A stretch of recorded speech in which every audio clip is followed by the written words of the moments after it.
Welcome to Altitude After Dark with your boys DMac and Coach Mike Sanford.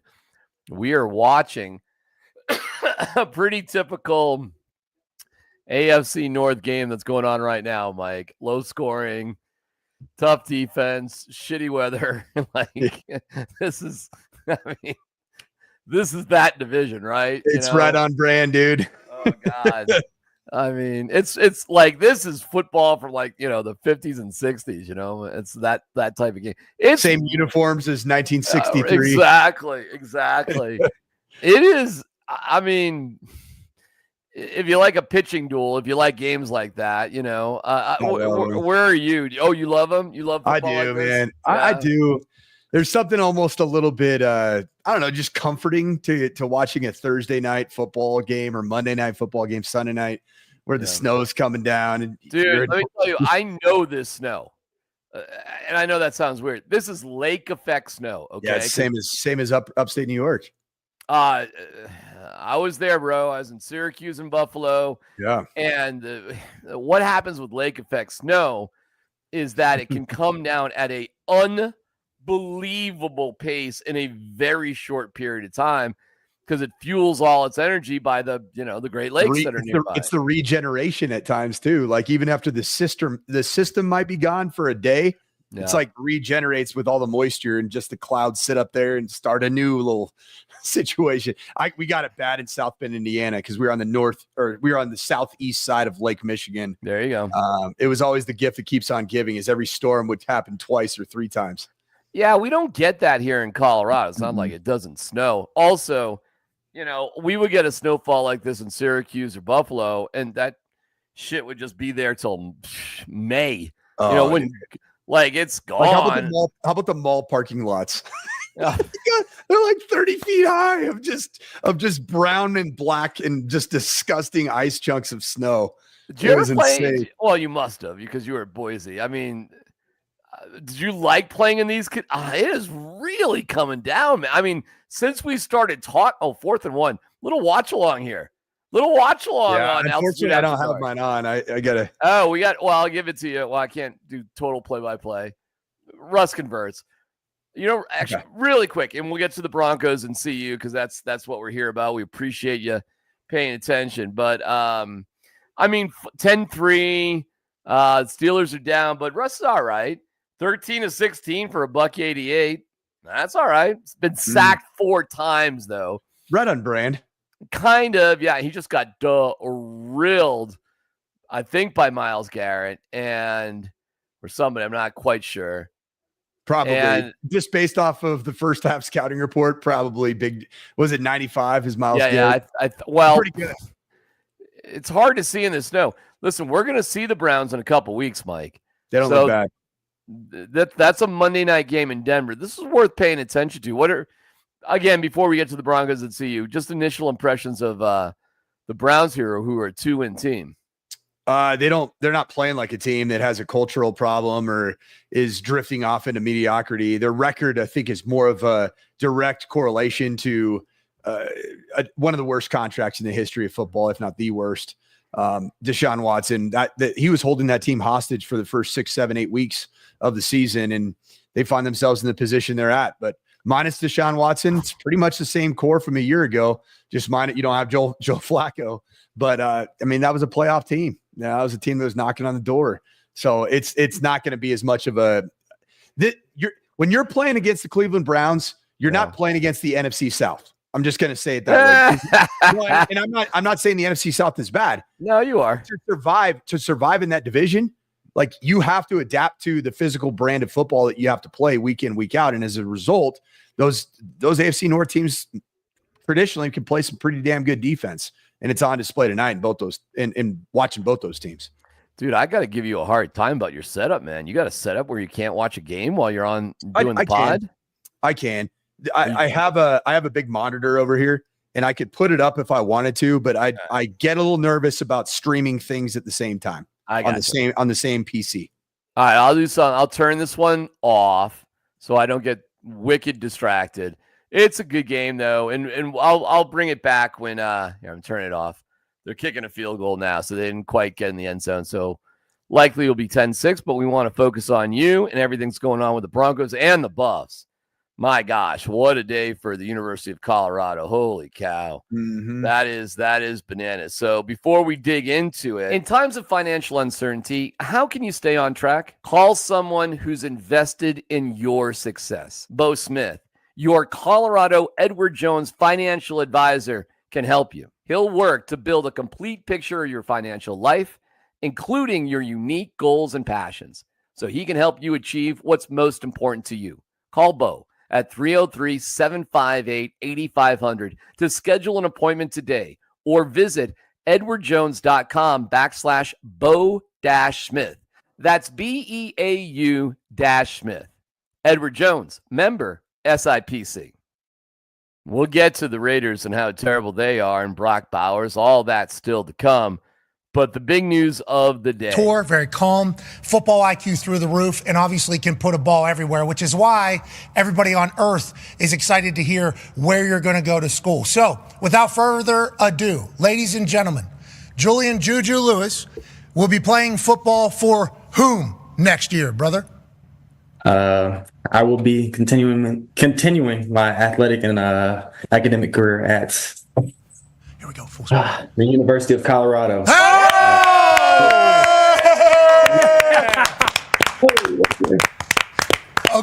Okay. Congratulations. Okay, what's your reaction? That's awesome. First off, what an impressive young man. You could just tell the maturity level. He's built for the spotlight. He's built to be the face of the franchise, not just because he's a great looking young man, but also very well spoken. I think it's so funny in the modern era that we live in. You see what type of zip up he was wearing there? Did you see what was on the logo? Tour, very calm, football IQ through the roof, and obviously can put a ball everywhere. What am I missing? Athletes first. It's the largest player and coach representation agency in all of pro and college football. Really? I didn't pick up on that. We live in a different era, man. This is not like what I was doing 10 years ago at 10 years ago I was at Boise State. We didn't deal with the agencies much on recruiting. But where is so I should see I'll play it one more time so I can look at the logo. Tour, very calm, football IQ through the roof, and obviously can put a ball everywhere, which is why everybody on earth is excited to hear. Okay, all right. Well, hey man, that's one thing I do, DMac. I look at everything. I hear everything. I watch everything. Observant, very observant. Awesome news for the Buffs. This is a really good player. Did you hear about what Bryce Underwood, the number one quarterback in America, signed for today? I did not. $10.5 million. He flipped from LSU to the University of Michigan, of which apparently Dave Portnoy fronted $3 million. No way. Yeah, and he went on record earlier this year, I think it was like in September, October, after a couple bad Michigan games, and he said, I'll pay $3 million right now. I'll ante up $3 million for the next quarterback, and it happened. And he did it. I don't know exactly what the dollar figure is, but he definitely had a victory lap today. Dave Portnoy on his socials in Barstool Sports, they were making sure to get some run on his investment as a Michigan man. So, let me ask you this: what's the difference between Juju and Underwood? Hey man, high school recruiting is so hard. I'm out of the game, so to say that I've been able to evaluate every aspect of either player, I'm not going to give a fake take. I don't believe in doing that. Okay. I have done some research. I've asked around. Underwood is like the quintessential Greek god body type.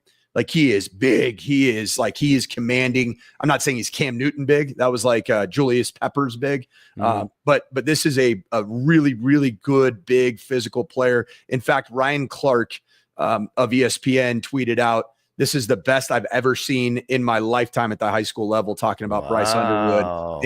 And he actually tweeted out that if everything's taken care of well at Michigan, he is the Heisman Trophy winner within 3 years and the first overall pick without question. And that's Ryan Clark, who also has background as assistant general manager with the New York Giants organization. So he knows scouting. I asked around a little bit. Interestingly enough, who knows, these recruiting services all say something different, and that's very normal. It happens year in, year out. If you talk to ESPN.com and their recruiting service, it's got a I'm talking elite grade for Juju Lewis. I'm talking top 3, certainly quarterbacks in the country. I think he's a top 5 total player.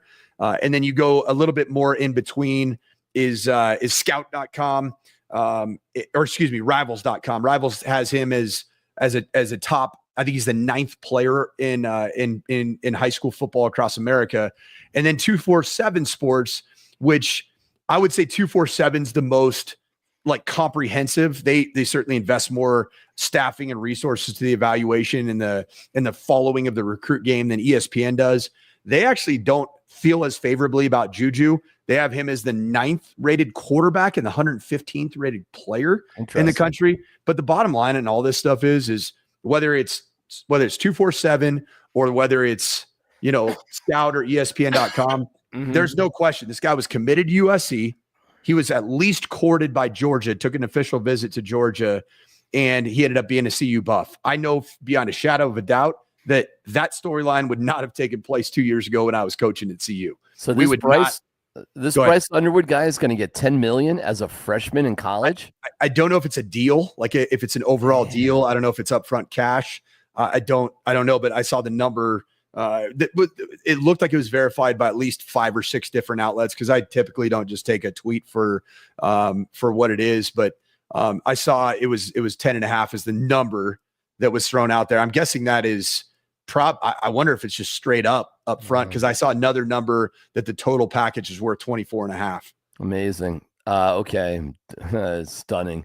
Juju is 6'1", $185. Bryce Underwood 6'4", 210, both 17 years of age.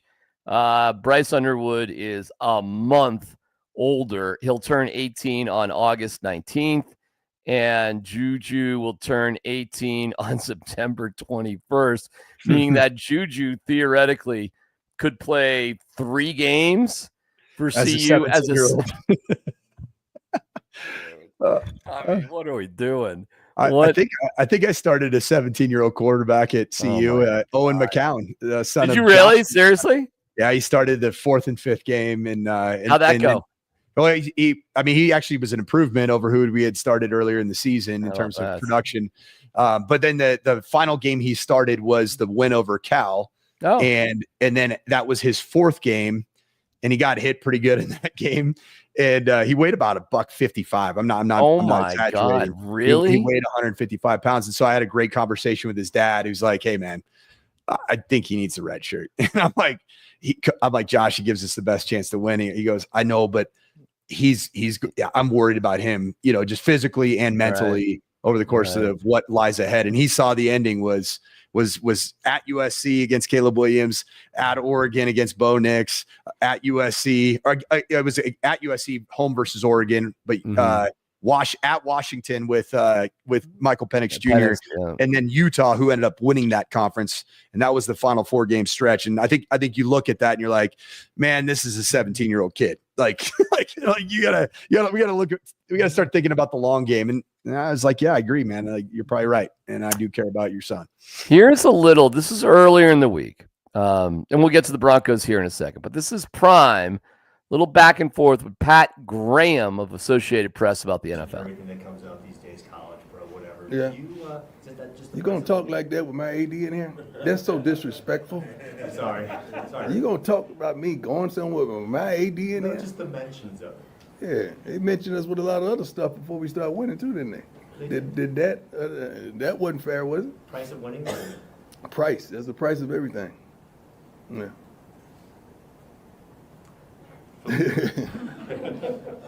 No, I'm not gonna keep going with that. I'm happy where. Hold on one second. I'm happy where I am, man. I'm good. I got a kickstand down. You know what a kickstand is? A lot of people don't in there and not of age don't know what a kickstand is. I mean, I'm resting. I'm good. I'm happy. I'm excited. I'm enthusiastic about where I am. I love it here. I truly do. Next question. Well, I'll tell you this about kickstands. They're barely used. Most kids just throw them down on the ground, and they can easily. I love a kickstand. I got kickstands are a waste on a bike. I got mine removed. It's a piece of. I just love it. I hate my children, 8 and 10. They just throw the bike on the ground. Yeah. And so the bike is essentially broken within the first 6 months because, of course, the brakes are all jacked up. They loosen up. And so I've been, ironically, trying to install the usage of a kickstand with my children. How's that going? Not very well. Not very well, which I actually love that clip. And of course, I've heard the kickstand part. Of course, I've heard, I love where I'm at. And I truly believe that Coach Prime loves being at CU. I totally do. But I think there's another very telling little response in there. I mean, first off, he looks over. He said, "That's so disrespectful. You'd say that was my AD in the room." Right. Well, he looks over him and with a smile, right? But the most important line in there is there's a price for everything. Price for everything. Mm-hmm. Mm-hmm. Mm-hmm. Mm-hmm. But that being said, today was for me. Go ahead. For me. Yeah, I want to hear it. Today was the day. I heard what you said yesterday on the radio. What did I say yesterday? I don't remember. Yesterday on the radio, I listened to your program. You thought that there was more than just a little bit of heat about the Prime to the NFL. Yeah, that's done. But I listened. Like I said, like athletes first. I saw it. I listened. Yeah. Well, I'm glad you pay attention to me more than I pay attention to myself. Well, I'm here for you, man. But I know today was just radical. telling you a truth. KUWT, baby. No doubt about it. Thank you, brother. Like and subscribe to all the channels, wherever you're consuming this from. Today was transformative to me because this is just such a huge pickup. I just, and Tyler was kind of raining on the parade a little bit, which was a bit odd, but I just came into today and I was like, oh, that's it. He's staying. I'll take him at his word now. I still won't hold it against him, but this is such a massive coup in terms of Colorado recruiting history that I just, you got me. You got me, Prime. I am going to believe you. Every time I hear you say I'm staying, I now 100% believe you. I think the intention of 100% is to stay. I do. And I agree with that. And I think it's worth listening and believing what is said, because I don't think Coach Prime's really lied to anybody using the microphone. Yeah, I agree. Even what he said about what this season was going to be. He said last year was a year of hope, and this year is a year of expectation, that the bar has been raised, and it was raised. And so what he has said has come true. And that's rare. That's rare in college athletics. That's rare when head coaches make massive proclamations. Very rarely do they make good on what they say. Right. So I do agree that we need to take his word as what it is. The one thing that I do think today did do, in addition to friends of Coach Prime, namely Michael Irvin on Colin Cowherd, which we all talked about yesterday on Altitude Sports Radio. And then again was on Coach Prime's actual podcast. I think it's I Got Time podcast that he was with Ice Cube, the face of the Raiders fandom. By the way, real quick, I found out how they do that show. Yeah. They tape 2 episodes Sunday afternoons. That's Prime's new TV show. So it's a weekly show, but it's taped Sunday afternoons, 2 shows in one day, and that's how they do it. But go ahead. It's on Tubi, right? Tubi, yeah. Whatever Tubi is, yeah. Tubi's like an app. You can get it. It's free TV that lives on everybody's smart TV. All right. You just pull it up and you don't have to, I don't even think you have to subscribe to it. But anyway, so what I think all of these things are adding up to, and it's brilliant. It's chess, not checkers. Is you're going to have great opportunities and you have great options, and you have fortified if the option that is best and that your heart tells you is best is to stay at CU. You've got your quarterback of the future. You've got a really good roster coming back. You're going to be missing 2 unbelievably dynamic players in Shedeur and Travis. There's going to be an inevitable challenge of replacing those guys. There's no question. But you do have a great opportunity. But what you're doing here in terms of playing chess, not checkers, is that price is getting driven up. I see. And I've seen this before. Agents are really good at this. Marketing, there's a lot that goes into driving up the price, but the most important piece of what Coach Prime has done isn't marketing. It's what he's done on the field with the team that he coached. Yeah. It's the bottom line. And they're in a position to win a Big 12 championship and go to the CFP. Well, congrats to see you. I think he's staying. Don't forget. I don't know. You got people think that I think he's leaving. I don't know. Okay. I'll point this out. He's 58 years old, prime, something like that. Juju will be here for 3 years minimum, theoretically, right? Maybe 4. I don't know. If Prime still wants to coach Shadur in the NFL, 3 years from now, 5 years as a coach for CU, an opportunity where CU likely will win 9 or 10 games every year for the next 3 years, because it's not just Juju, it's everybody else that'll be coming. It's going to be unbelievable what's going to, walk through the doors there. You're right. I mean, and we know, we've talked about it. The Big 12, man, it's not the good. SEC. No, it's not good. It's not a great conference. So, if you're Juju, you're going to be on national TV every week. You're going to win most of your games. You're going to be up for every single award. You're going to get a pro style of offense in terms of coaching. I kind of get it. You know what I'm saying? Like, I get it. No, I mean, it makes a ton of sense for Juju, right? Like, and I think CU right now, culture-wise, is just a fun place to be. It's a cool place to be, a fun place to be. So it's pretty. Listen, man, it's a great day. It's a great day, and I'm convinced more than ever that Prime's staying. How it works out, I think he'll have opportunities if he wants them, but it feels to me like I'm going to take him at his word. So, way to go, CU. Okay, the Broncos. This Raiders team, Coach, give me your overview, because it may be one of the worst teams I've seen, and it may be the worst team in the NFL right now. Yeah, I mean, so I listened to on Kreckman and Lindahl. They had have you ever talked to Adam Hill of the Las Vegas Review Journal? He's the beat writer for the Raiders. He was on. He's actually a really smart, funny, dry, sarcastic sense of humor guy. The perfect person to cover the Raiders, which is got to be an interesting cover. The thing that was interesting to me, I think the Raiders are a dumpster fire, right? From the outside looking in. I think the Devontae Adams departure, what this team could have been if they had stayed healthy. Michael Mayer, the tight end that would be playing with Brock Bowers, he missed 7 games, maybe 8, due to personal reasons. That's like a long time. Yeah. So Adam Hill today on Kreckman and Lindahl said, they asked him, like, how bad is it covering this team right now? He's like, the locker room is good. Like, it's upbeat. It's like, it's almost as if some of the drama has left the building. Okay. And that stuck with me, because I do know when things are bad, it can get really bad. And I've been a part of when it's really bad and the locker room is bad. And I've been a part of it when it's really bad and the locker room's pretty good and you're in a good spot. I mean, and so I don't think that, like, trap game, all that's, it's so overused. I hate talking that. I hate using that term. But I do think that the Raiders haven't, as a team, they haven't thrown the white towel in the center of the ring yet.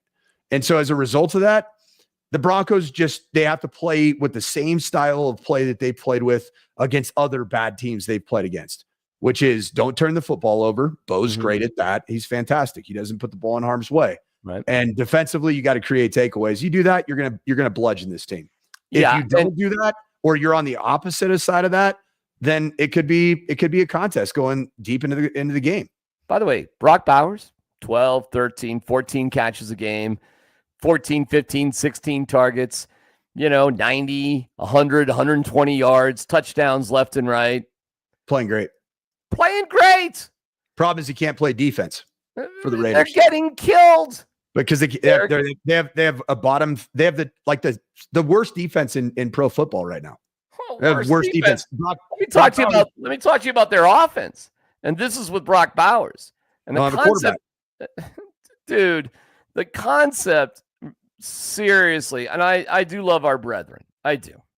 But the idea. Brock Bowers he doesn't have a top 3 defense, so they suck. And the idea is that you would draft a tight end because he's a better football player than a quarterback. I really do wonder what my cohorts in sports talk radio are watching. I mean, if you do not understand the relative value of a tight end, even at the highest level, compared to even a mediocre quarterback, never mind a top quarterback, Coach, it's absurd. Okay, it's absolutely. Right. Well, but there's also really bad examples, DMac, and I am going to fight you on this. There's really bad examples of saying that I must take a quarterback and everything around him is absolute dog shit. Look at the Carolina Panthers and Bryce Young. Absolute dog shit around him. Does that look like a great draft pick right now? No. Sam Darnold, when he was drafted by the Jets, everything around him was absolute dog shit. You know, there's plenty of examples when there is a thing that you have to understand is there is nature versus nurture, right? The nature is the raw player. The nurture is what is around him, the culture, the surrounding cast, the defense. And if you don't have the thing set up, it doesn't matter what you draft. You're going to suck that year. Okay. And so you can say quarterback. Well, DMac, you better check yourself and get the right damn quarterback. And in the case of the Broncos, they did, because he's the perfect fit with Sean Payton. It's not even close. Coach, not even close. What team at the time of the draft who took a quarterback thought they were getting the wrong quarterback? That's my point. The answer is nobody. Right. And but there's been a lot of wrong quarterbacks in the last decade. Coach, there's nothing I've done in sports talk more than look at this. This is my number one thing I looked at. I am not claiming to be an expert X's and O's guy, never played the game, all that. But the one thing that I have studied is win a team and how a team should draft a quarterback. And I feel more confident about this than anything else I've ever talked about. And it's why I was so enthusiastic about Bo Nix. The one thing I can tell you, first of all, the hit rate for top quarterbacks, first round, top 15 sort of quarterbacks. The hit rate is about 36%. Yeah. Well, that kind of sucks, right? Yeah, I mean, 36%, who's signing up for that? But the risk is worth it. Yes. And by the way, you can't choose when you suck. There's got to be a certain amount of luck in it. And by the way, drafting that high quarterback, and I would move up for him, figure it out. And there can be more than one. It's not just an all or nothing. And by the way, let me tell you this. At the time of the draft, every team that drafts a quarterback loves him at the time of the draft. Is he going to work out? Mike, the only thing it does, pal, is get you to the starting line. But you got to get to the starting line, bro, before you run the race. It gets you to the starting line. And everything else you mentioned, of course, is critically important. You're absolutely right. But you're not even at the starting line if you don't have the quarterback. So how are you going to run the race when you can't figure out how to start? And that's what drafting a tight end or a cornerback when you need a quarterback is. You're sitting in the car and you can't even find your shoes, never mind being at the starting line for a race. But of course, there's more to the race, a lot more to it. So I have a question for you.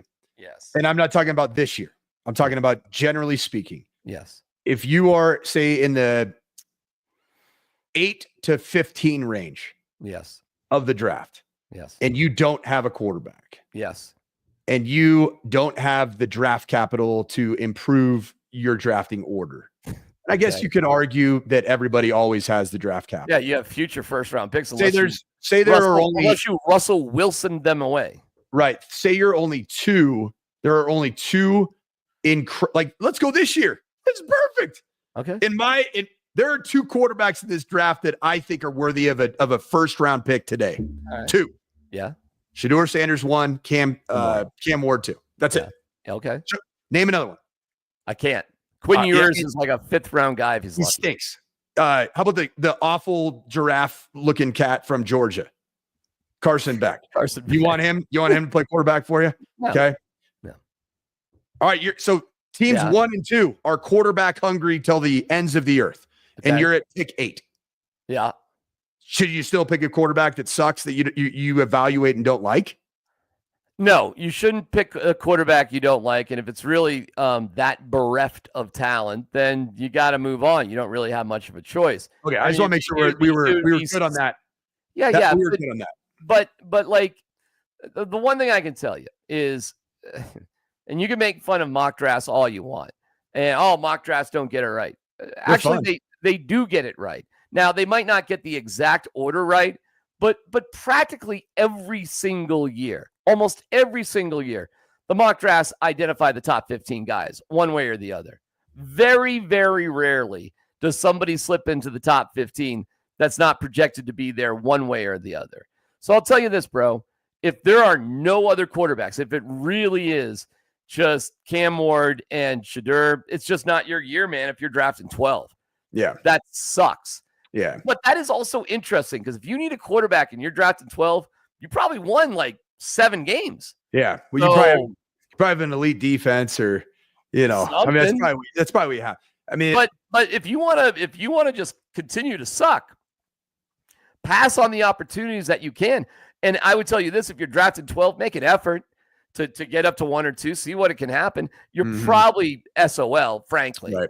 And this is where you can't choose when you suck. You got to get lucky. So if you're in a position, now you gave me the what do you do if? Do you just take anybody? And no, I've never said just take anybody. But it's pretty reasonable where we saw Bo Nix in plenty of first-round mocks. Plenty. And there were 6 guys. Almost all to the Broncos. I thought the Broncos were playing with fire by not moving up. And you saw what the Falcons did because they love Penix, obviously. The irony is the Broncos did love. Sean Payton did love Nix. Loves him. He does. And boy, oh boy, were they lucky. The Rams or the Raiders didn't move in front of them to take Bo Nix. Really lucky. And shame on the Rams, which is weird because they got Stafford, but the Raiders just sat there at 13. And by the way, I'm not for tanking an entire season, but I am, coach, last game of the year if you don't make the playoffs. If you're not making the playoffs in the last game of the year, there is zero reason to win that game. Remember last year when Sean Payton was like, culture and blah? That's ego, bro. That's just so you can have an above 500 season. There was zero. Thank God the Broncos lost that last game, coach. Yeah. Yeah. No, he tried to win it. Tried to win it. Yeah, That's well, sure. thank God he didn't. You know what's interesting is the word I got was that the apple of the Raiders franchise of their eye was Michael Penix Jr. Then why did they sit on their ass? Well, because Atlanta moved up. I got you. Why did you allow them to do that? Well, I mean, you don't know what you don't know at the time, and the Raiders are the Raiders for a reason. There's a reason that they've been bad for so long. But I want to hypothetically think about this. With the crew that at least we know now that the Raiders have, offense coordinator's already been fired. Right. Devontae Adams was going to get wooed by his BFF, Aaron Rodgers. How's that working out? You wouldn't have Brock Bowers on your roster. How does Bo Nix end up if he goes to the Raiders? Like how? All right. And he doesn't have the like honestly, if he doesn't have Sean Payton but see, thing for him. Devontae Adams is still on the team. First of all. Do you really think so? Oh yeah. Because they're winning games. Also, how do you know? Like their defense is still bottom 5. They probably have the same record. They'd probably be like a 6-5 team. They probably be maybe 5 and 6. That's insane. The Broncos defense is the top 3 defense in the National Football League. You're asking me what my opinion is on these hypotheticals, so you asked. I'll just give you my answer. We're gonna just play make believe. If we're playing make believe, you can't say your make believe answer is any more valid than my make believe answer. I love people who do this, by the way. Tyler, my guy, does this all the time. He'll set something up. I'll give him an answer. He doesn't like. He goes, no. Like, well, we're just playing fantasy here. So if you want to give a hypothetical, that's all right, go ahead. So the Raiders are hypothetical situations. I can make up whatever fairy tale I want. Right. You're 100% accurate. So that's just the way it goes. I'll tell you this, though. What I see, what I've realized about teams that do draft a quarterback. First of all, they do love them. Okay. They do love them. And they all love them. The Cardinals love Josh Rosen. Okay. At one point. What happens then if you're smart is, and there's a lot of dumb organizations, Eberflus and the Bears. What you do is you center everything around that player. That's what Sean Payton has done to the best that he can under the circumstances.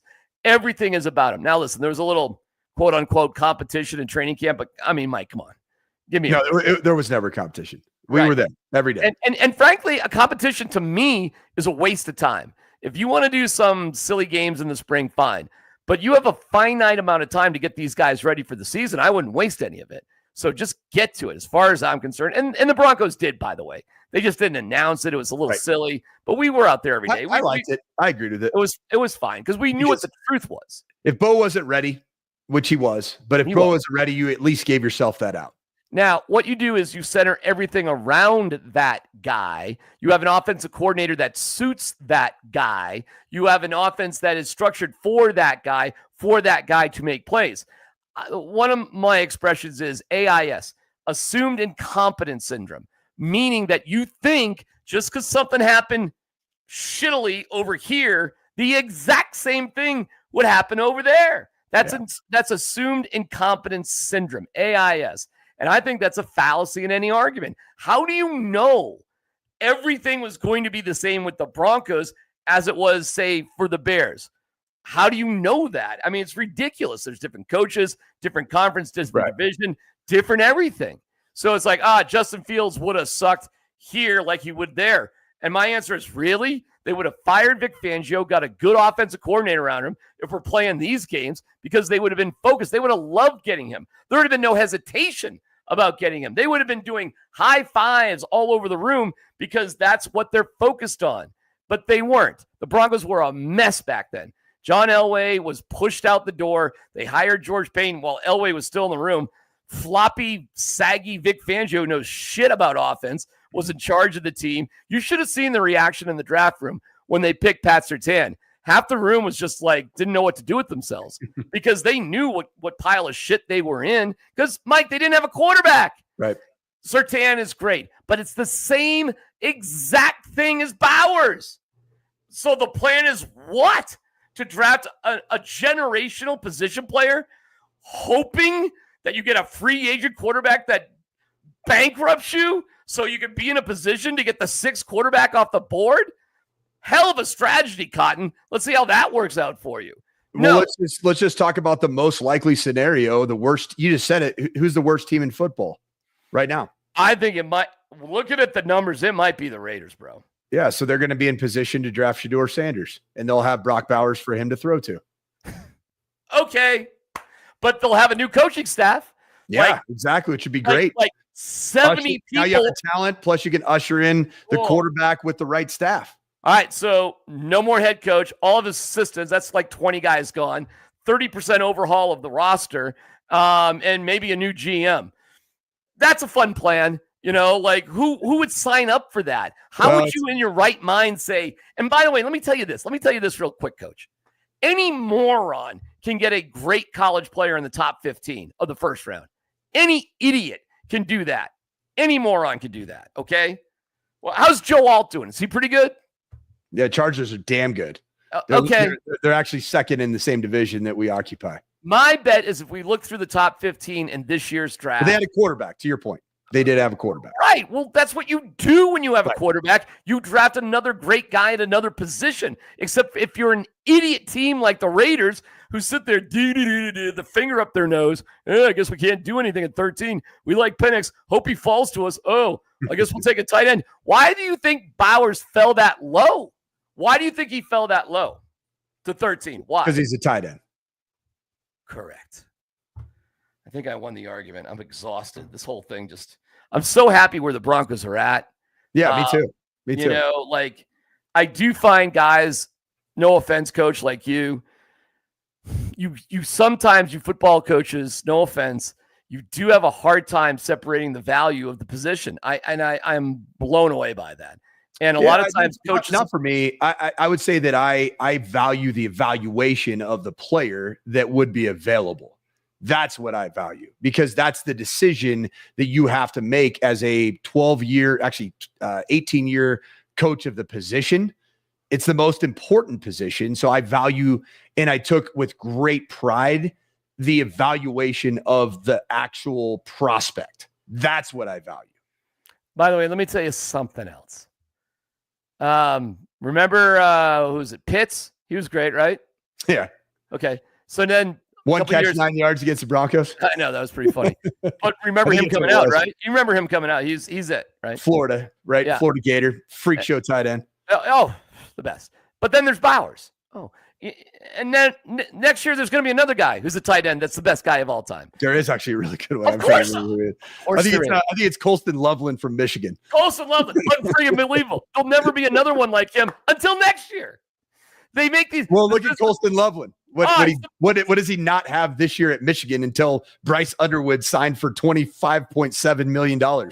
He doesn't have a quarterback because JJ McCarthy is playing for the Minnesota Vikings. Right. Great point. And by the way, like Surtain, great, amazing. You know who the Broncos could have got the next year? Josh Allen. No. Well, they could have got Fields, but you know who they could? Or Mac Jones. What year was the 2021. Josh Allen misdraft? 2018. That was 2018. Who'd you take? Me? No. You took Bradley Chubb. Yeah, that was that was literally, Mike.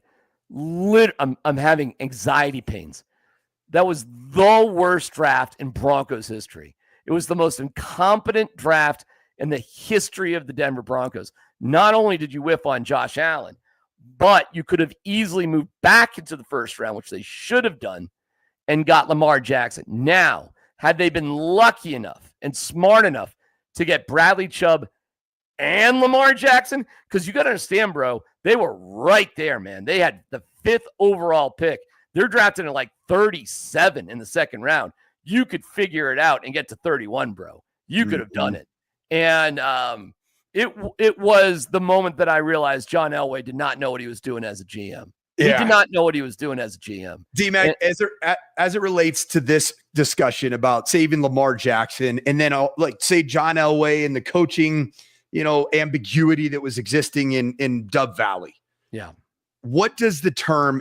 This is one of the most important things that I've come to grips with the NFL quarterback drafting success rate, and just being able to look at it. What is the conversation nature versus nurture mean to you? Oh, wow. As it relates to quarterback. Your natural inherent abilities, like a Paxton Lynch's physical traits, compared to how you grow up as a quarterback, I suppose. I feel like I'm failing the quiz. So why don't you? No, you're good. Your first answer was amazing, right? Okay.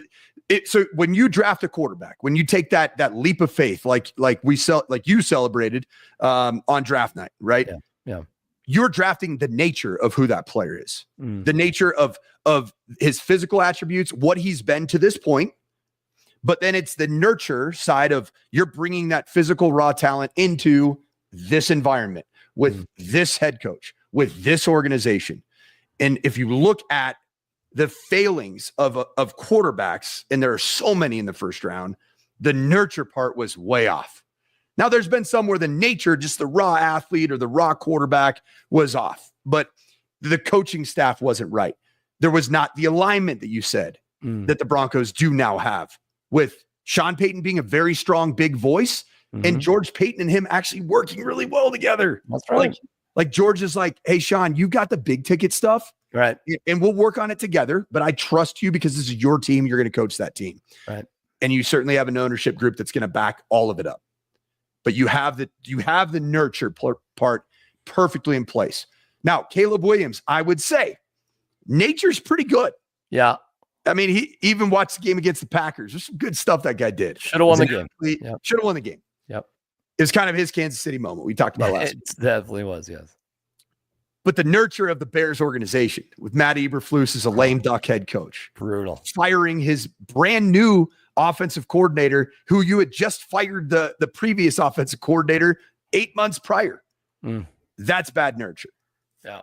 And I think for the most part, the Jaden Daniels situations, once they blew up the ownership group, once they brought in intelligent people, and they brought in Dan Quinn, they brought in a college-y offensive coordinator in Cliff Kingsbury, I think the nature was really good and the nurture was really good. And so that to me means so much in terms of how this thing's going to work out. All right, go ahead. Sorry, go ahead. And so back to the point of even the Justin Fields discussion, certainly the Josh Allen discussion. I do believe at times the nature, say Josh Allen, is so strong that it just rises all boats around him. But it doesn't happen often. Do you think that either Josh Allen, do you think Justin Fields would have come into the situation here and it would have worked because of the surrounding environment?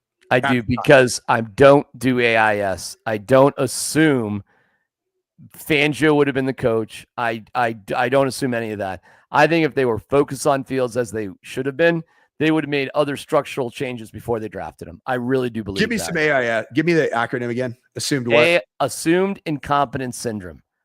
Meaning we're going to assume you're going to be just as shitty in one place as you were someplace else. So I don't think Fangio would have been the head coach. I think there would have been a complete overhaul in terms of the offense they were running. I think they would have had an offensive. They would be idiots to not know that and do that. So, I mean, how big of an idiot was John Elway, I guess, is the answer to that question. So what you're really saying is John Elway would be so bad that they would draft a quarterback where the coaching staff and the system didn't fit that quarterback. And if that's the case, which is maybe why I didn't draft him. Well, that's, because he got burned by Paxton Lynch, which again was stupid because you drafted Paxton in the 20s. I've got a whole thing about that, man. Never take a quarterback. If you're a playoff team, why the hell are you drafting a quarterback?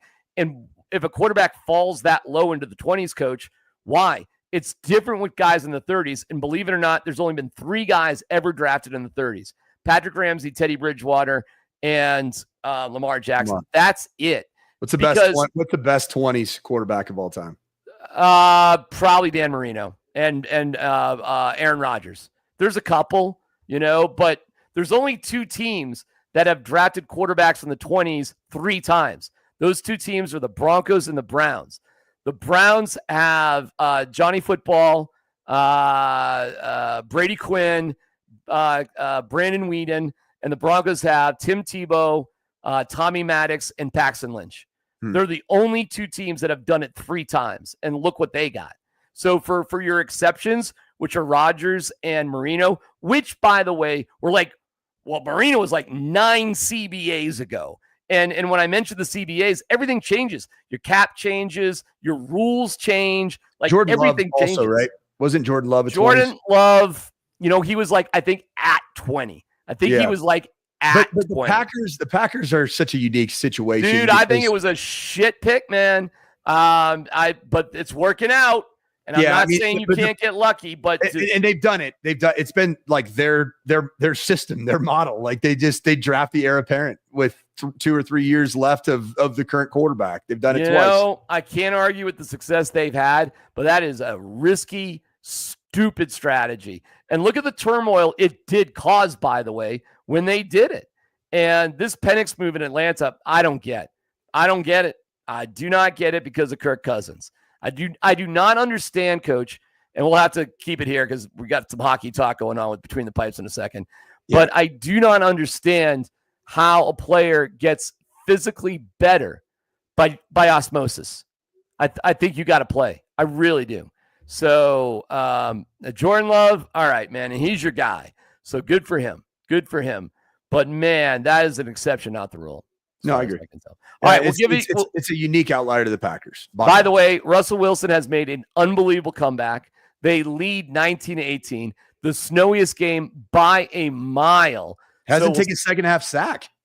Surprisingly, it's actually shockingly impressive for Russell Wilson. Russell's 18 of 22 and sideways snow for 241 and a touchdown. No picks. Bonkers. He's been sacked a bunch, but I mean, what? 4 sacks, but I think they were all first half sacks. No, who cares? Yeah. We'll give you our Raiders Broncos prediction in just a second. Your 401k is likely one of your most important financial plans, but it's only part of a comprehensive financial strategy. Edward Jones can help you understand how your retirement assets fit into your entire retirement picture so you can work toward meeting your unique retirement goals. Contact Beau Smith, your Colorado Edward Jones financial advisor at 303-758-8500 or visit edwardjones.com/Beau-Smith. That's BEAU-Smith. Edward Jones, member SIPC. Oh, and as we talked, Deshaun Watson just throws an interception. Jameis, right? Oh, I'm sorry. My bad. Is it Jameis? It's Jameis Winston. I don't think is Deshaun's not back. Is he out with an injury? Just get benched. Holy cow! How big of an idiot am I? Jameis Winston. My bad. Jameis Winston just throws, but there's still 4 minutes to go. It's ridiculous snowing. It's 1-point game. We're gonna wrap it up. We have Between the Pipes with Raj and Spring about the Avs 2-1 victory. Really nice win. Nice little road trip so far for the Avs, which is really nice. Little deflection from old Connor Wood. Yeah. Justus Sonnen with only allowing one again, right? Georgiev. Oh, Georgiev was in net. That's right. Georgiev back from IR. All right, what's your pick for the game? Broncos Raiders. Well, I see this right here. This is that ESPN predictor. Yeah. Why is it so damn close? 56-43. Yeah, I mean, I don't put a lot of stock in those things, but I don't think this game's going to be close. And the reason that I don't think this is the trap game that everybody thinks it may be, or nobody thinks it may be, nobody's even really talking about it. I don't think it is because of the maturity level of this team and how this team has been built. And this season's version is really good defense, creates unbelievable amounts of pressure, and has an offense that doesn't turn the football over. Just be you. Don't try to win style points. Don't try to come out and laser show it up. Just be you and win the football game and get the hell out of there with your first win against the Raiders franchise in 9 years? 2015, October 11th, October. On the road. You haven't beat the Raiders on the road. Yeah. Yeah. So road win, and then first ever in Vegas. Yeah. Just go do what you do, and the Broncos win by 17. Okay, like 31. 14, yeah, I'll go. I think it's gonna be 34-17. Okay, I like that. I was going to go 31-13, but I think we're on the same path. And you're going to be there? I am. I'll be up in press row. Okay. Raiders press row. I wonder if are there scantily clad, dancers up there? Like what's it going to be like? Mike, I have sat in Raiders press row before. In Vegas. I have done that. I have been there. Give me like a letter grade on just the overall setup. It's A+. It's okay. Top notch. It's the stadium. You haven't been to Allegiant, huh? Oh no, I watched my dad coach in the state championship, and shout out to my dad who is coaching another state championship this year. That's amazing. This weekend on Saturday in Reno. Unfortunately, it's not in Vegas, so I'll miss it. But went to my dad's state championship game. It was obviously not Allegiant as we know it. There was no alcohol sales. It was a high school football event. Right. And then I went for Big 12 Media Day this fall. You're an old hat. All right, we'll see you tomorrow morning for the morning sprint with Good Raj, and then Vegas. That's awesome. By the way, Raj and Spring with Between the Pipes. We got to make way for that as we go all digital here. Nice win for the Avs. Coach, great chopping it up. I can get very annoying with this quarterback thing. I love the discussion. There's a core set of beliefs that I just can't be wiggled on, and this is one of them, and I'm so happy we got Beau. And we'll see how it goes for the Raiders, where we have Bo Nix against Brock Bowers. We'll see how it goes. Thank you for watching. We'll be back here with Altitude After Dark Sunday at 8 p.m. to rehash all of it. Stay tuned for Between the Pipes with Raj.